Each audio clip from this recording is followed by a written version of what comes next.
Welcome to another episode of the Bank Free Blueprint podcast. And today I have with me Steve Clark. Welcome, Steve. Hi, Tom. How are you? I'm doing well, thank you.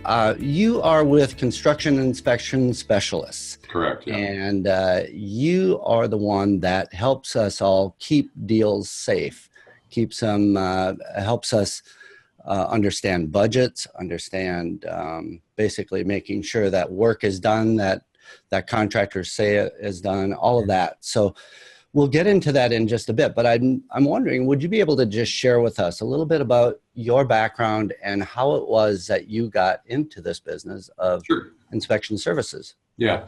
Actually, thanks for having me on, Tom. And I ultimately, the company provides educational services as you're doing with these podcasts, and these are great. These are great informational pieces, and I know that I appreciate them, and I'm sure the audience has because it's by the response. Great. Thank you. I got into the business we started the company about 23 years ago. We started working for a commercial lender, doing progress payment request verifications. So as the contractors come in and finish work on a project, they'll submit that to the commercial bank or the private lender, asking for distribution of funds so that they can have the work that's in place paid for. What we do is that we'll send an inspector out to the site, take the photographs, come back in, generate a report, either agree with the contractor or disagree with them, and then work it out with the contractor relative to the level of completion that we think he or she is at. Okay. And then generate a report. We started with one bank in Sonoma County, California. And that was 22 years ago. 2 years ago. And we started providing just progress inspections. We've since grown to all 50 states. We're about to go into Canada, and we are now performing almost probably 10 to 11 different types of services, all essentially having to do with risk management or managing the risk of construction lending. Okay. Yeah. Could you go into that just a little bit? Our audience right now, let's assume that our audience is, on one hand, it's a listener that is just getting into real estate investing, the active side of the equation. Sure. Maybe they've found a project that they like, and from everything they can see, everything looks solid, everything looks good. But let's say in this case that this person is planning on going to their uncle to see if he's interested in investing with him. Right. This is about active and passive investors working together. So we'll be talking, I think what I'd like to do is talk through to this active investor who's more or less a beginner or sort of a beginner, and also the uncle who is the one who really wants to also make sure that the deal is safe. Right. So if we go from that perspective, now I know that most of the work you do, I believe, is for either private lenders, hard money lenders, banks, financial institutions, and that type of thing. But I think the exact same set of rules and criteria and guidelines that you provide for those people would apply to an active investor and a passive investor. Would you agree with that? Yeah, no, absolutely. Yeah, what we found, Tom, is that the perfect sweet spot for what we do from an owner representation side is prior to anyone signing any kind of contracts relative to the construction or the project. So for instance, in the case that you're talking about, our involvement would become as early as once somebody has an idea of the property that they think they want to invest in. We would probably sit down with them and ask them if they've in fact chosen a contractor, or if they have any idea of a contractor that they want to use. And many times it depends upon the level of work that's going to get done. We found a lot of times that somebody will just say, well, you're a contractor, so I'll just use you. And that may not be the best way to go, because you might get a rain gutter guy that's going to be building a brand new ground up, or a $500,000 rehab or something like that. Yeah. Right. So what we do is we suggest that they vet the contractor. We help them vet the contractor. We suggest that they have the contractor go into the product and develop a construction budget. In other words, the cost of the rehab.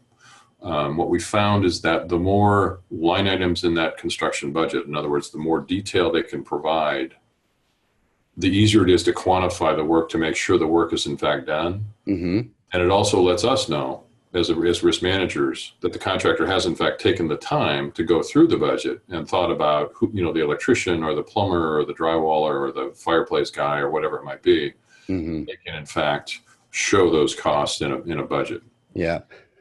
This is a place where ballparking is not a good idea, especially maybe on the very initial pass, but by the time it gets to you, ballparking is not a good. No, usually if we see a budget that ends in zeros, like if every line item has, 5,000, 2,000, 8,000, 10,000, yeah, that means it's ballpark. Because exactly. if they'd gone out and say they had a drywaller come in and estimate what the contractor went out and got a drywaller in, his estimate's going to be $8,550 for the whole, right? Because he's going to put his tax in there. So usually if you look at a budget and it all ends in zeros, that's always the indicator to us that it's a guesstimate, and there's nothing wrong with that. I mean, the bottom line is that many guys, the contractors, may not want to spend the time if they don't think they're going to get the job. So they might just say, here's a pencil sketch of a budget, Yeah, and that may be a good way to do it on the initial pass. But to your point, if it's the initial pass, then at least going to that secondary level or that the more accurate level before the final commitment is made. Uncle Fred's going to want to see the line items. He's going to want to see the exact, $14,150.15. And we support that. And so once the contractor has been selected and you make sure he's got his insurance and he's in all of that relative to vetting the contractor, then it's a matter of having him develop a budget for what it's going to cost to do the deal.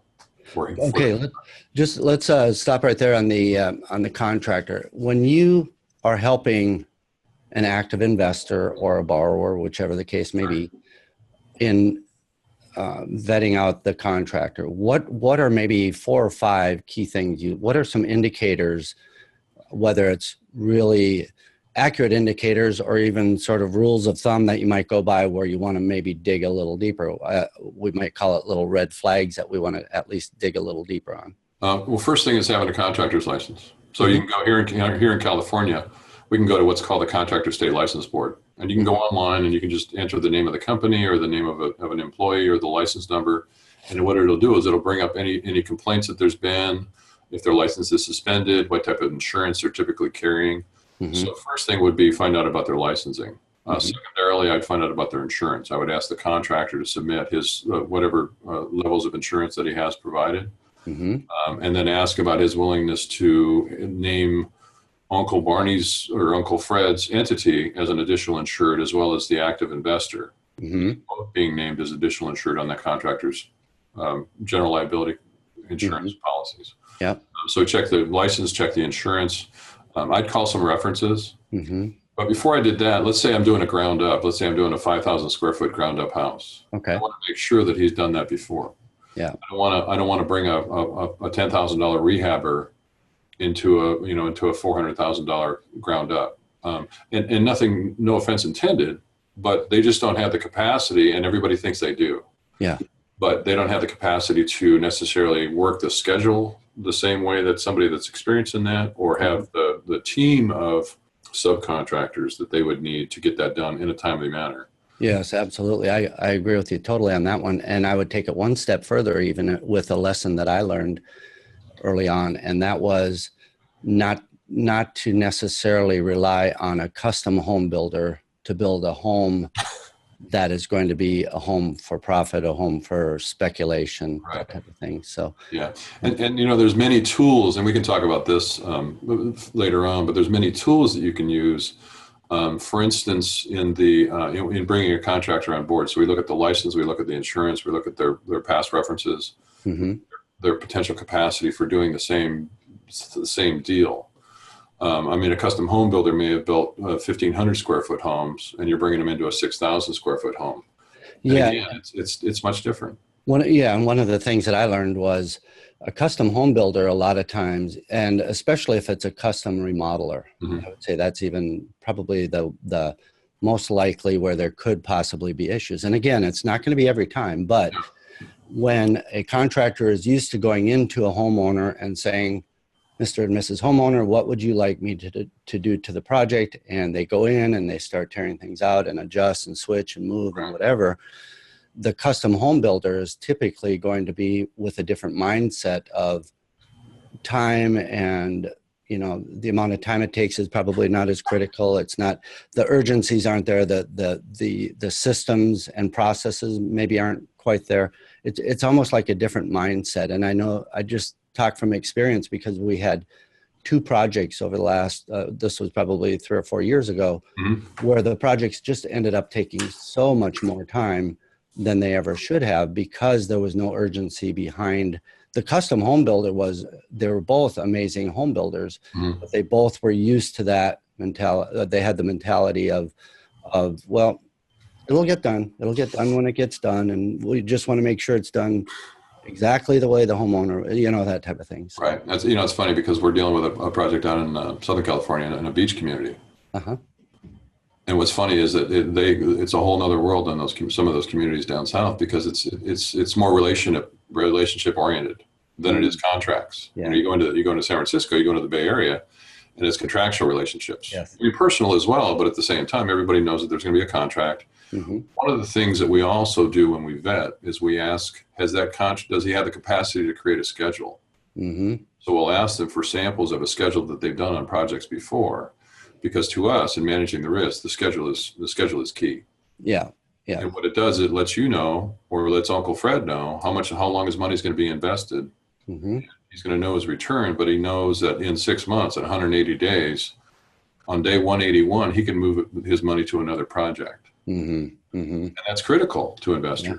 You know, and it's also critical to show that the contractor has vested some time into that project, knowing what his cash flow is going to be like. And sometimes we even have a schedule that shows their cash flow. I mean, we ask them what their anticipated cash flow is going to be, so that the investors can get in a position whereby if they have 5 scheduled projects on a table in front of them, they can see the draw request dates, and so essentially they can find the cash flow. So they know how their deals are getting funded, how much money is going to be available or going to be needed on a certain date based on these draws. Right. And that's the type of thing that you're able to look at and really see that it falls in line with what is at least somewhat typical. Yeah, and see, we're just at the vetting. We're just vetting on the contractor now. But I mean, it's key.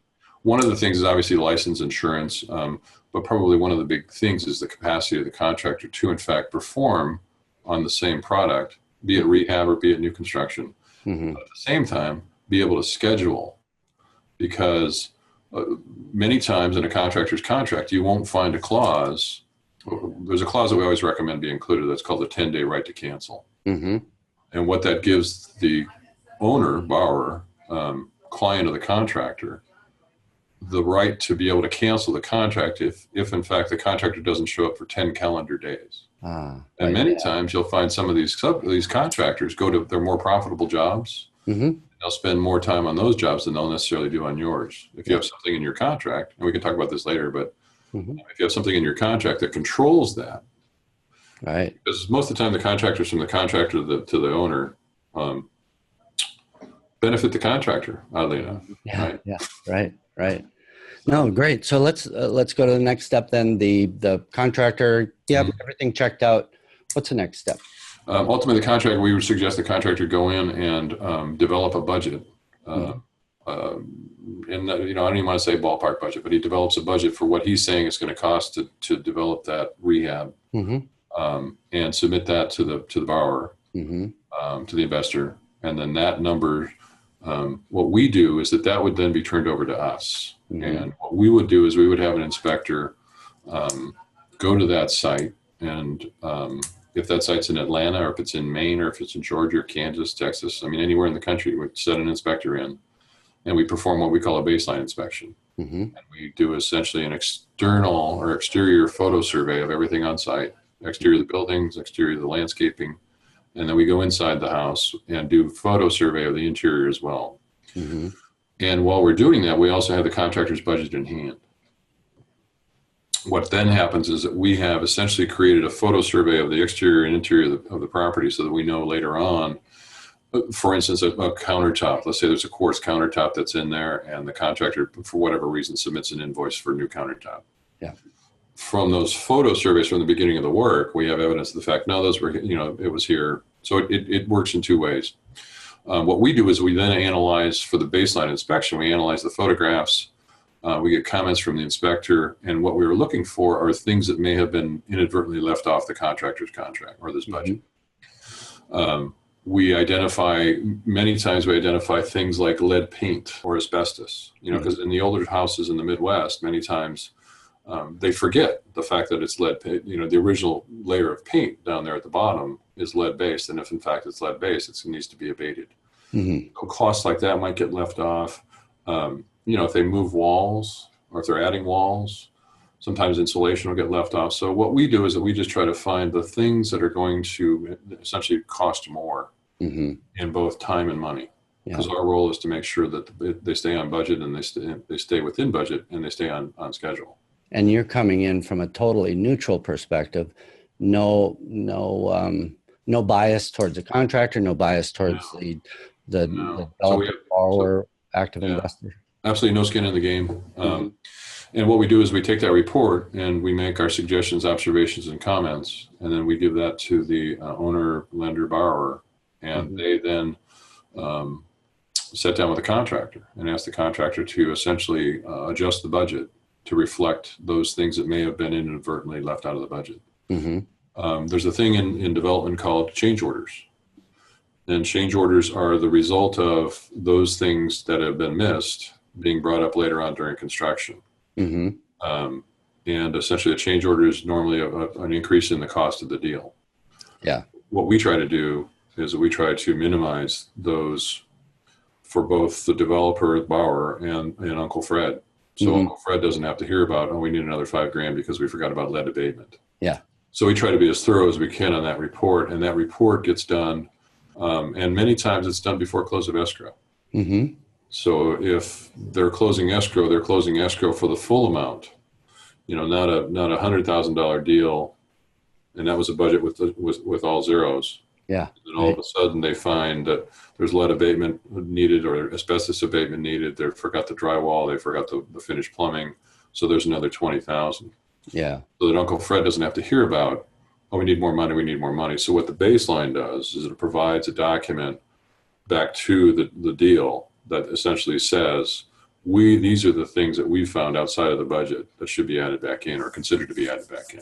Okay. And when you go out to the site on that initial inspection, do you have like a checklist or I'll call it a la carte list for the active investor, whoever is asking you to go out to the site? Are you able to, there must be different levels of what you can do. Actually, I shouldn't say there must be. I know there are because you and I have worked together.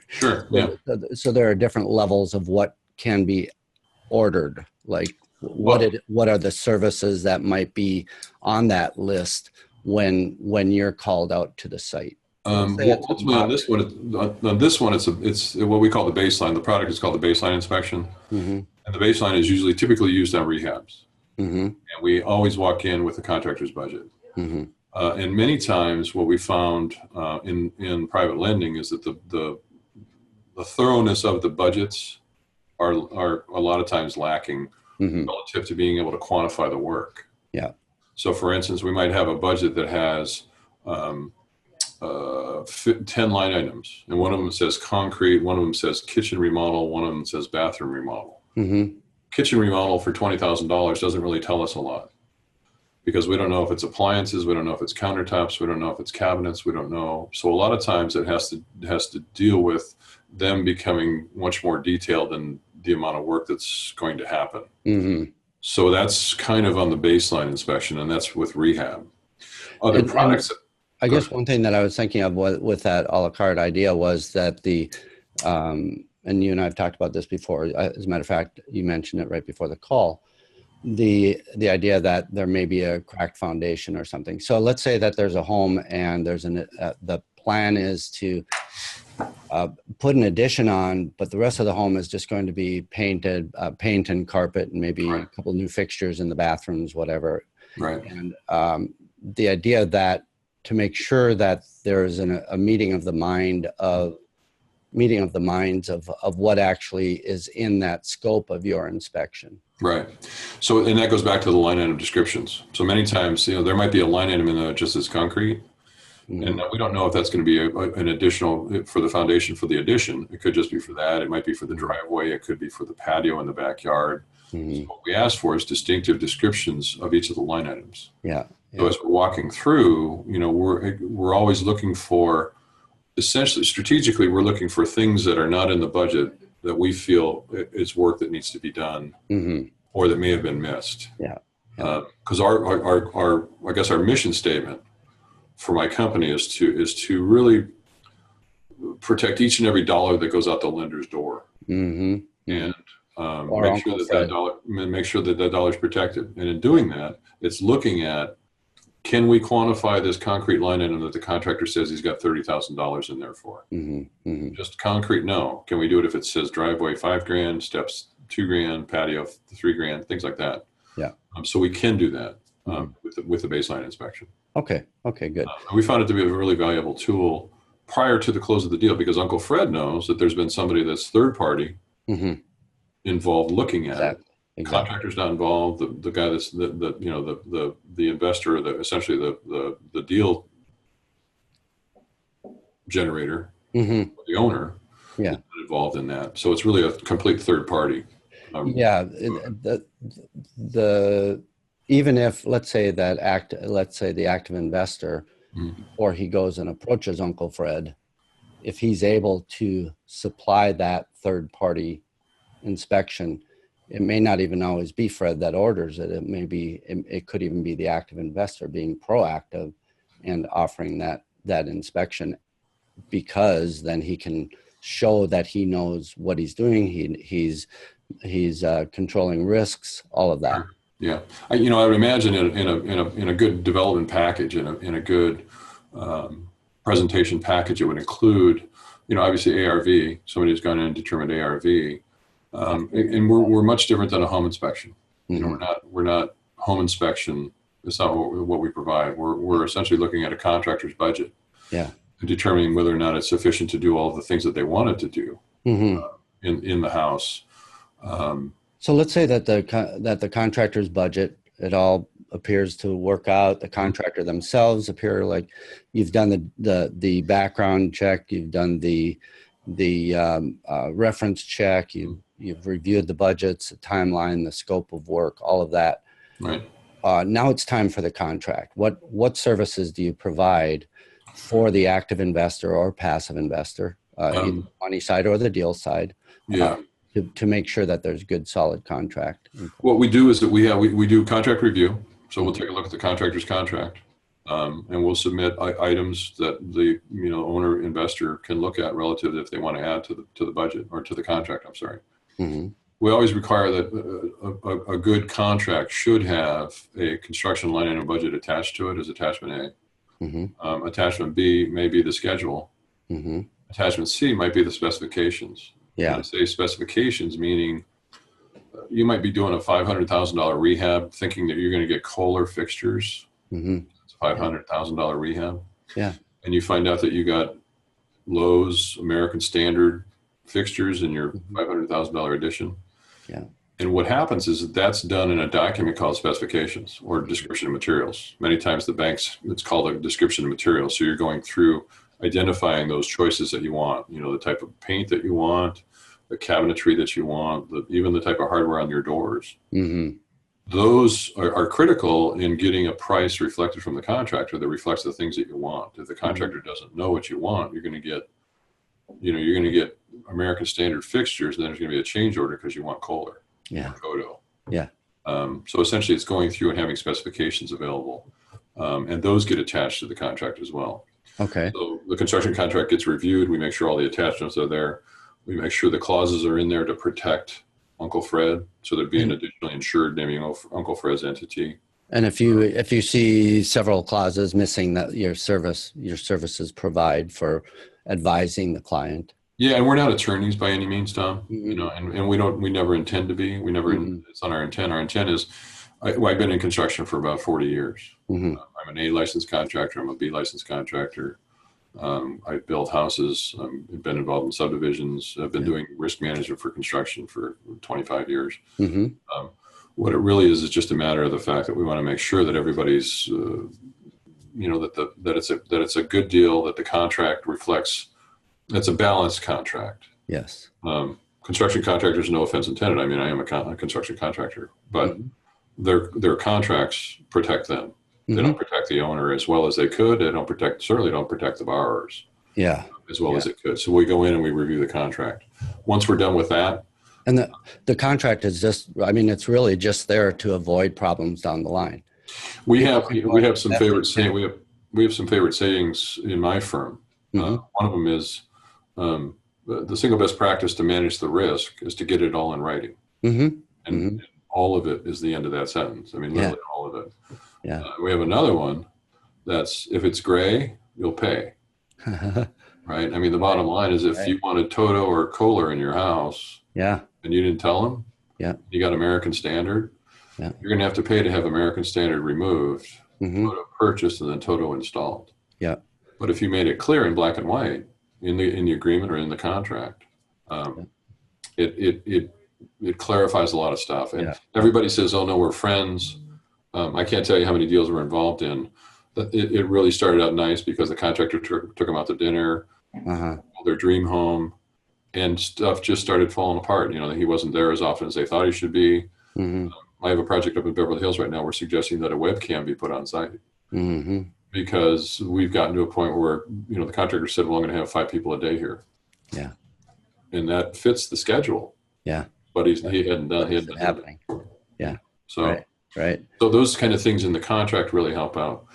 Once the contract is signed and everybody has their representative portions in the contract, then what we suggest is that there be a pre-construction meeting done at the site. And is that done before or after the close of escrow? Actually, that's after close of escrow.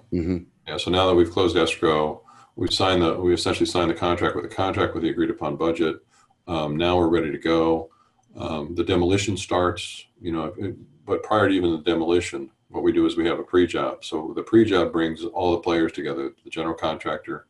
Hang on one second there. The one other thing that happens at closing, at when the money is distributed at closing, can you just describe where that, and you and I know where it goes, but just describe where the cash goes at closing when a loan is made, or whether it's Uncle Fred or if it's the bank. Well, okay. Let's use a commercial bank, and then there's different options. So right now with a commercial bank, what'll happen is that you go in and let's say you borrow $100,000. The bank does their due diligence, they approve the loan, and they fund the loan. What they'll do is that they'll create a construction loan account, and that construction loan will have $100,000 in it. And as you submit your draw request from the contractor to the bank, and in the approved submittal format, they'll review it. They'll send an inspector like my firm out, because that's what we do for banks and private lenders. We'll get a report back to them, and then once they've gotten adequate comfort with the draw request, they'll then fund it out of that fund, and they'll essentially give a check, either a wire or a check to you for the amount the contractor's requested. Right. And that's where the inspections and the lien waivers and draw request lien waivers, all of that come in right before we get into that piece of it. So now that we know that the money, what my point was, we know that the money doesn't go right into the borrower's pocket or the joint venture partner's pocket, and then just trust that they'll do whatever they should do with it. So essentially there's usually an LLC account that gets set up. Or if the equity fund, for instance, so we're working with equity funds, and what they'll do is they'll set up a separate account. That money will go into that account as drawn down. Because many times you're paying interest on the money that's drawn. And to that point too, there's generally 2 accounts that are created. One is for construction reserves, the other is for interest reserves, whatever the loan might be. So now we made it through closing. Then the pre-con meeting comes. Maybe just describe that. So the pre-con meeting essentially we prefer to have the general contractor and any of the major subcontractors. Let's take it ground up. We'll have the plumber there, we'll have the electrician there, we'll have the general contractor there, talking about delivery, talking about dates. So the concrete guy, hopefully he's there. We'll know exactly when he's going to, hopefully exactly, plus or minus a day or two of when he's going to finish his concrete foundation. Once he's done with that, then we roll into the framer. And then the framer will say it's going to take me 3 weeks to get it done or 4 weeks to get it framed. And then based on that, the electrician can then know when he's going to go. This is the critical part of this, is that this could have all been done on a project schedule, because the contractor would have reached out to the electrician or the framer when he got his original price from them. Mm-hmm. He would have asked them, how much time is it going to take you to do this house? So he would have said, it's going to take me 10 business days. Mm-hmm. So that term, that period of time would show up in the budget. Yeah. Now you can create a budget without knowing the start date, because essentially the duration of an electrician, the electrician's or the plumber's duration. Mm-hmm. You can kind of put that schedule together. That's why we say that the schedule is really integral. And it doesn't have to be a CPM. It doesn't have to be something as simple as a line drawing. Yeah. We go back to making the contractor consciously think about the parts that are going to all come together. Right. So at the pre-job, we go over the schedule. We go over whose needs, and if there's questions with the drawings, if there's questions with the rehab, if they've not opened any of the walls up, they can't really give a perfect timeline, which we understand, because in rehabs you have no idea what's behind the wall. Yeah. So once the pre-job is done, then it's just a matter of the contractor then mobs in. So then insurances all have to be in place. Access to the site all have to be in place. There's a thing in the title business called broken priority. Mm-hmm. And it's critical in the fact that everybody understand that if you even take, let's say you're going to do a demolition of a rehab, and you're going through lending, and you take a backhoe to the site, and you park it there. If a title company's involved, they'll stop the deal. Mm-hmm. Because they know that the person that brought the backhoe to the site has lien rights, and that's a whole other subject. Yeah. But that lien, what they'll do is they'll wait 30 days to make sure that backhoe operator or contractor, whomever it is, doesn't have lien rights. Mm-hmm. So now your deal gets stalled. So you really want to make sure that everybody understands that nobody starts. There's no premature starts. There's no the temporary toilets on site early, new fences, none of that stuff. So that it doesn't slow the deal down from essentially from the office side of it. Mm-hmm. Mm-hmm. So. Okay. And so now the work has started, things are happening, and the contractor is ready. He'd like to get paid. Right. So what the contractor will do, and what we suggest, and I have available for everybody, is we have a list of what are called submittal requirements, suggested submittal requirements, or progress pay submittal requirements. What the contractor will do is, let's say that he's gone in and he's graded the lot. Let's say it's an addition. He's graded the area where the new is going to be. He's gone in and he's created his foundation for it. Mm-hmm. And he submits an invoice for those two pieces of work. And let's say $10,000 for the grading and $20,000 for the foundation. So he submits an invoice for $30,000 worth of work. Mm-hmm. That invoice, when it's submitted, should have certain parts attached to it. Mm-hmm. It should have the lien waivers for essentially the concrete foundation and for the grading operation. Okay. And it would be a conditional. Next draw would be an unconditional, but essentially lien waivers get attached. The invoices for the work should be attached to the draw request, evidencing that had gotten done, who the subcontractor was. Can you give just a 3-sentence explanation of lien waivers? Sure. Anybody that touches property in the state of California, and literally anywhere in the country normally, has lien rights. Mm-hmm. In other words, they have the right to place a lien on your property for the work that they performed. Mm-hmm. As an example, a drywaller, if he has a 30-day or a $30,000 contract to do drywall on your new house, he can put what's called a preliminary notice, notifying everybody that he has $30,000 worth of lien rights on your property. Mm-hmm. As he gets paid, he releases those lien rights. Yeah. So essentially, it's in all states. California is obviously the more stringent ones. And as part of the submittal requirements, and I have a list of all those, but as part of the submittal requirements, those lien releases from those subcontractors are included in the pay requests. Mm-hmm. So the contractor is going to ask for that $30,000, $10,000 for grading, $20,000 for concrete. He's going to submit, hopefully, his spreadsheet requesting concrete and grading. Mm-hmm. And that spreadsheet will reflect that he's 100% done of grading, and he might be 90% done of concrete. Mm-hmm. Along with that spreadsheet comes the lien waivers, the invoices. We suggest a copy of the building permit card be submitted with these requirements. And that gets submitted to your company.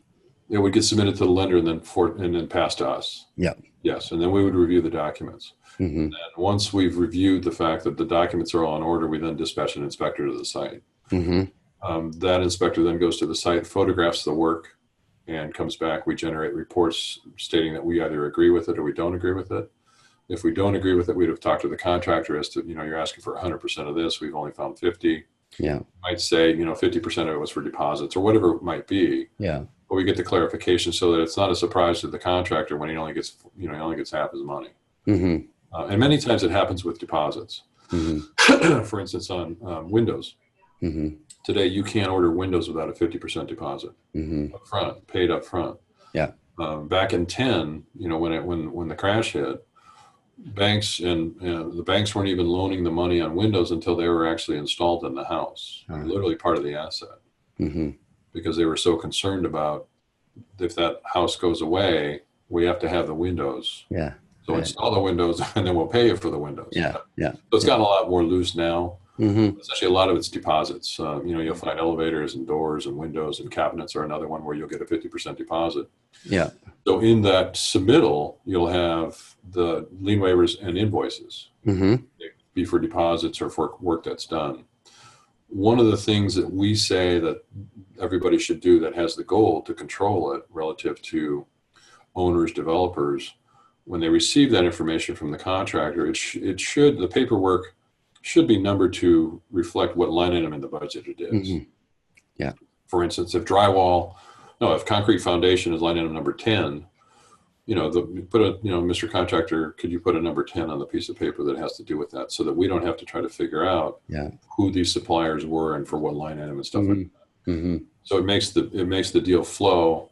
Once we've done the report, send it to the lender, they then disperse the funds. Mm-hmm. So this whole process, our part is anywhere between 24 and 72 hours. So from the time we get the report to the time we send, or the request, to the time we send the report out, it's about 72 hours. Okay.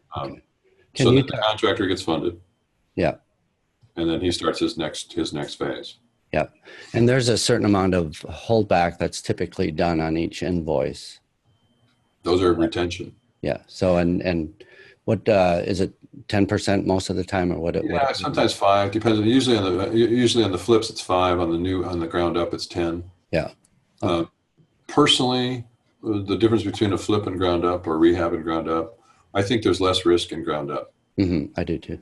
You know what I mean? And you talk to a lot of people and they're going to go, no. And yeah. The only thing I would qualify that by saying, I usually say a light to moderate rehab, certainly a light may be less risk than a new construction, but a moderate to heavy renovation or rehab. No, if you're doing foundation, you're doing walls, shear walls and all that, you have much more risk in there. Yeah.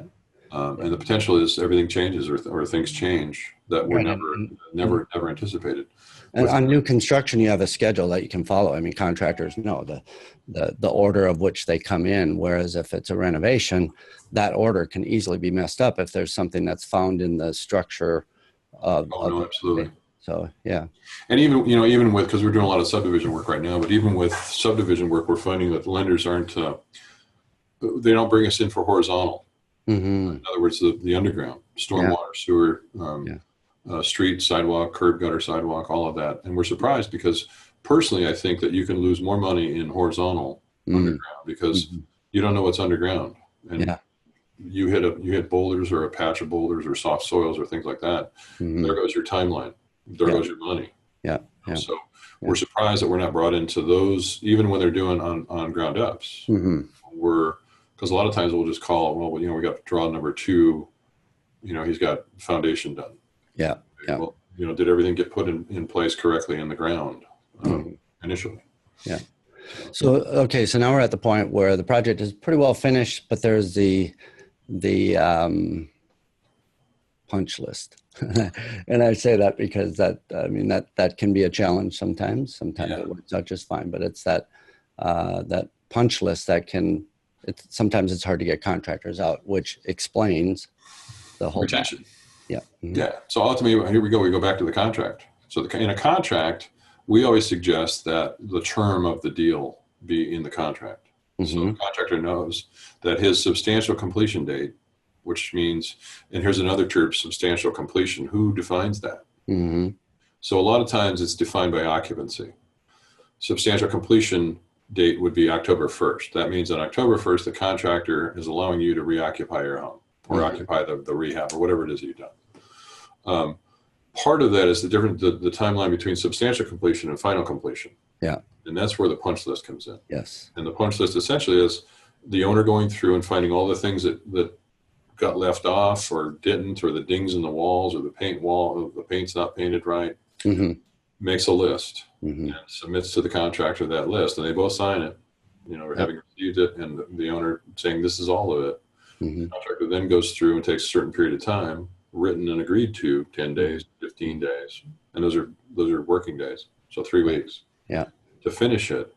And then once that's done, then there's the final, essentially notice of completion, and then there's also going to be final lien releases. So anybody that's been on site, and I say anybody that's been on site, one of the things that we suggest happen in the pre-con and the pre-job meeting with the contractor is that you provided a subcontractor list of all subcontractors and suppliers that are going to be affiliated with that project, because what that does is it lets you know who could lien your property. Yes. And there's nothing better than knowing. Yeah. You know what I mean?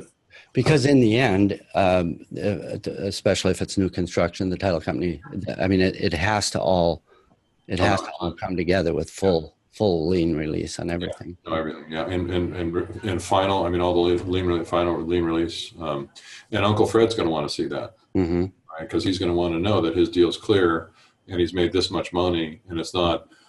It couldn't be hit later on as a result of, here comes a lien that we forgot about, or something like that. Right. So you get unconditional final lien releases, and it says everybody's been paid.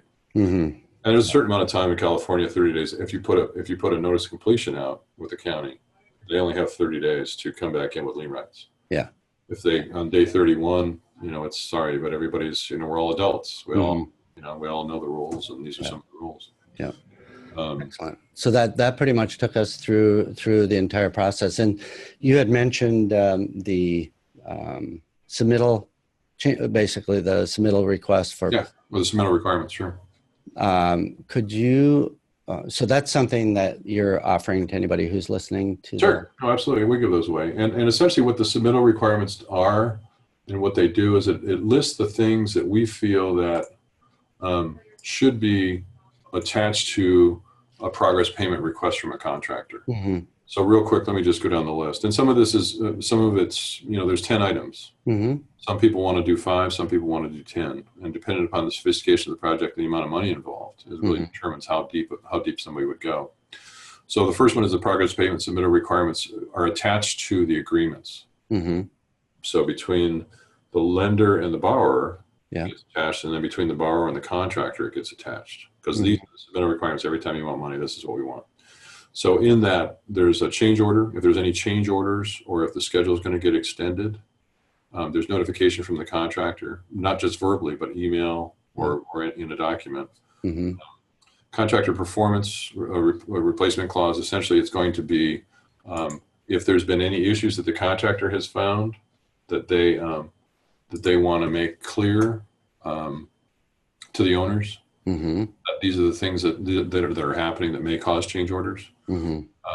It's the spreadsheet, asking for the money. Yeah. It's lien waivers, the conditional or the unconditional, depending upon which draw we're in. It's invoices, and the invoices being tagged with what's the line item number.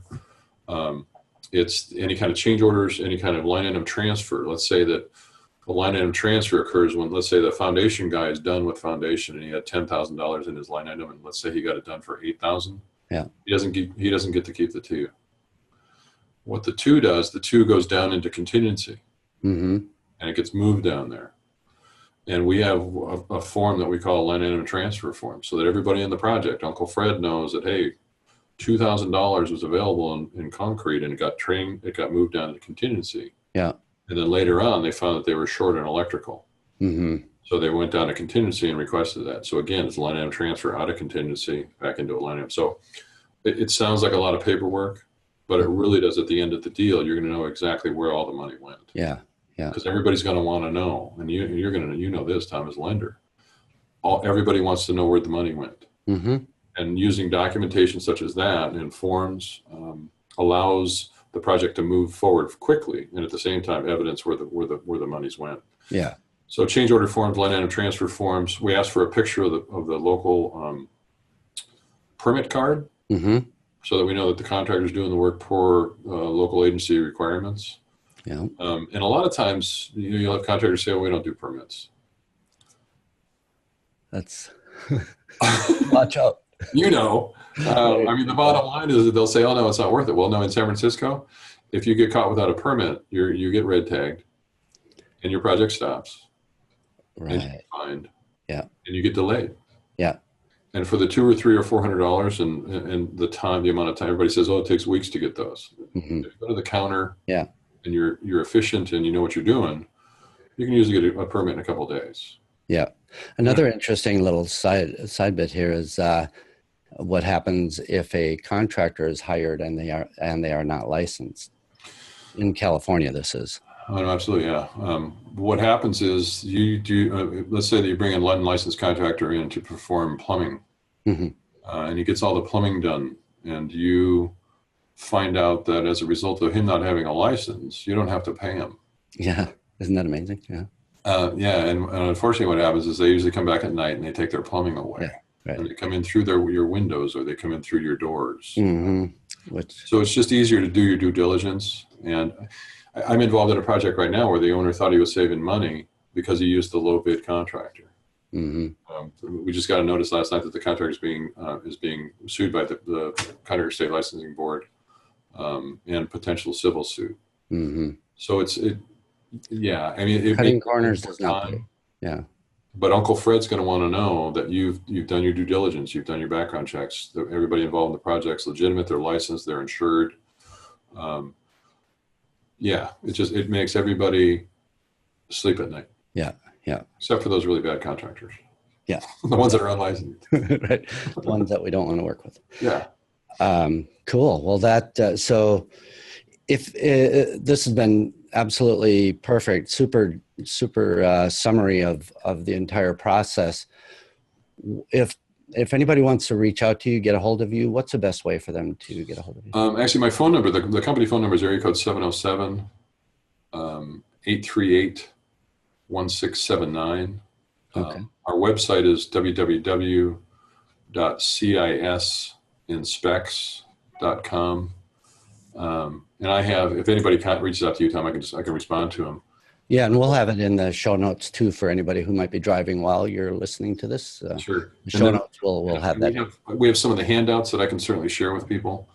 So if they're going to email you, what specific title or what specific item should they ask for? It'd be the submittal requirements, the progress payment submittal requirements. Say that again. Oh, submittal requirements. Yeah. Yeah, submittal requirements. Yeah. The other one would be inclusions. The 10 clauses to include in a construction contract. And again, I'm not an attorney, and I know that, and it's not, all you attorneys out there. It's just stuff that we like to see supplemented in construction contracts. Yeah. And then the other one is we have samples of the baseline. Sometimes people don't understand what the baseline does and why it's needed. And we found it to be a very beneficial tool to making sure that the budget reflects the work that's going to get done. And it's not going to impact the timeline of the project and or the cost of the project. Yeah. Since we started, I mentioned that we've developed like 10 other services. One of them is a construction cost analysis for ground up construction. The contractor says it's going to cost $1 million to build a house. We can go in and do, with our estimators, we can go in and do an analysis and say whether or not we agree with that with the price. If a project's stalled, we can go in and do cost to complete analysis. We can go in and do owner representation. We do a lot of essentially consulting, whereby we'll go into a project and sit down with the contractor, sit down with the owner, and say, some of you guys are at a loggerhead right now. Nobody's agreeing on this. Yeah. Why don't we do this? Good. And then, we do a lot of essentially analysis, and our goal is essentially be risk managers to make sure that our client is represented fairly. And that all of their money going out their door is protected, each and every dollar.